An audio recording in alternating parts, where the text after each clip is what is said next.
pulled the trigger. Yep. And it, Oh my goodness.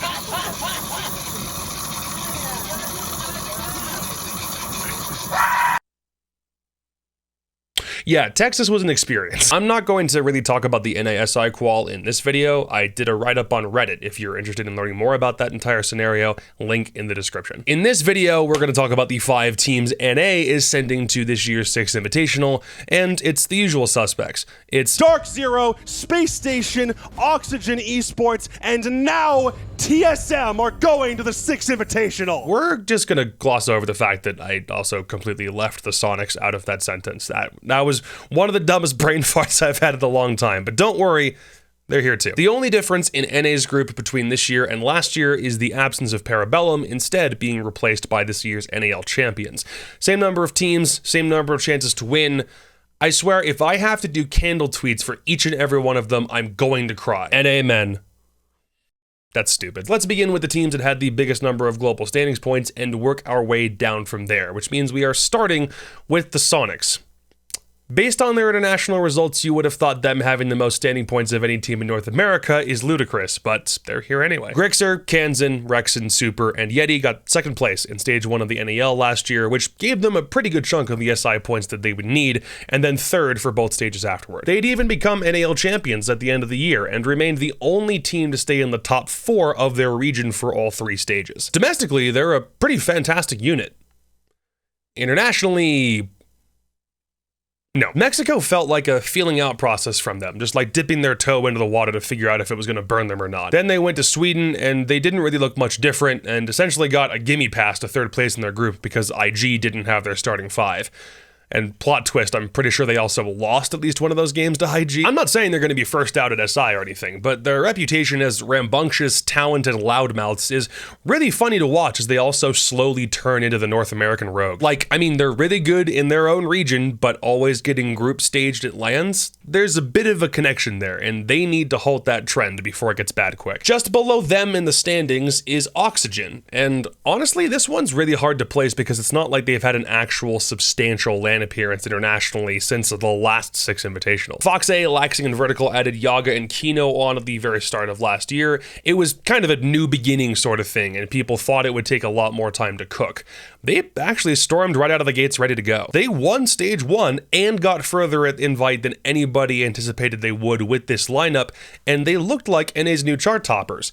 But then in Stage 2, it felt like they didn't adapt as much as everyone else did post-SI, and they missed Mexico because of it. But they bounced back into 2nd place the next stage, were all set to go to Sweden, then couldn't play with Fox A due to a positive COVID test, and Yaga and Kino had to play isolated from every other human being on the planet.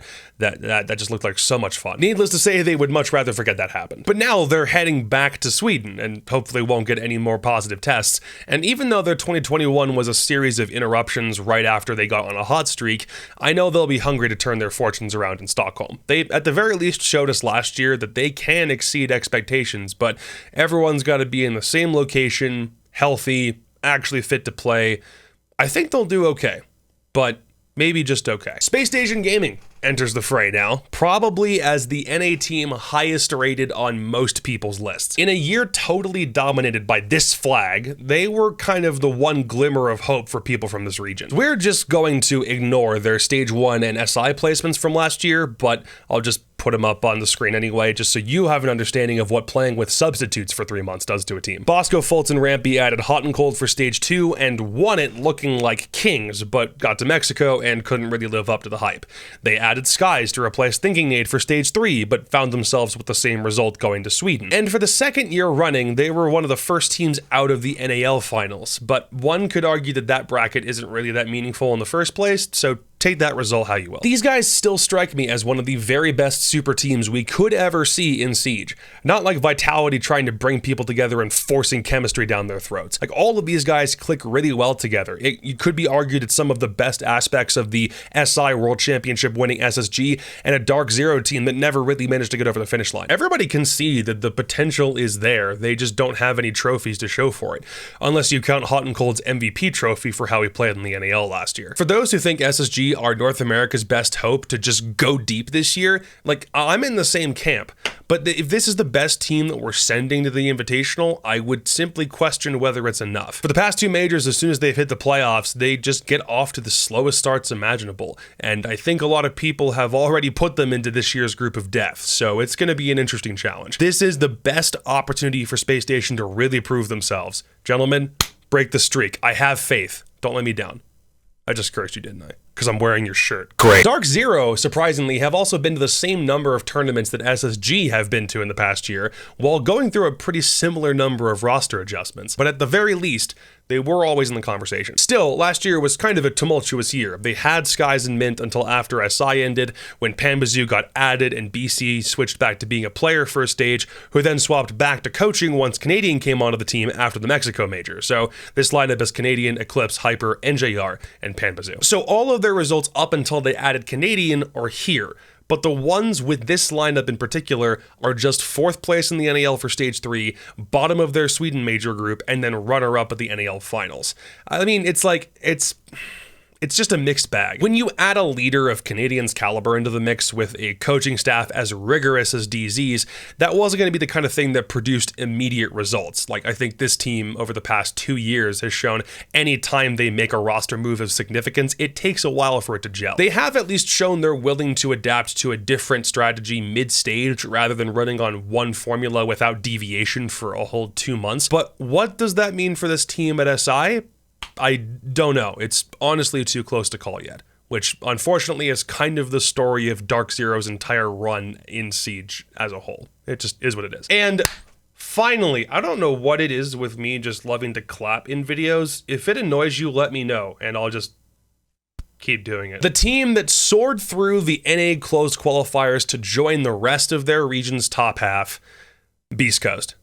Fucking, I got you for a second, didn't I? You got bamboozled, look at you! It's not Beast Coast. It never will be Beast Coast. Don't worry, it's TSM. No roster moves since the middle of last year, so Achieved, Bolo, Chala, Geo, and Merc you'd think would have had enough time to perfect their formula by now. Instead, much of 2021 was spent going up and down at a rapid pace. They got edged out of the top 4 to start the NAL season, and then went to SI and became the highest placing North American team in 4th place. They kept that rolling into Stage 2 with a 2nd place finish, but then when Merc tested positive for COVID, all of that momentum completely left them, and they would much rather forget that event ever happened. Then they got edged out of the top 4 again in Stage 3, couldn't attend either the Sweden Major or the NAL finals, and then got barely overtaken by several teams' global standings points, and had one last chance to get to the SI through the close qualifier just this weekend. I come bearing good news for TSM fans.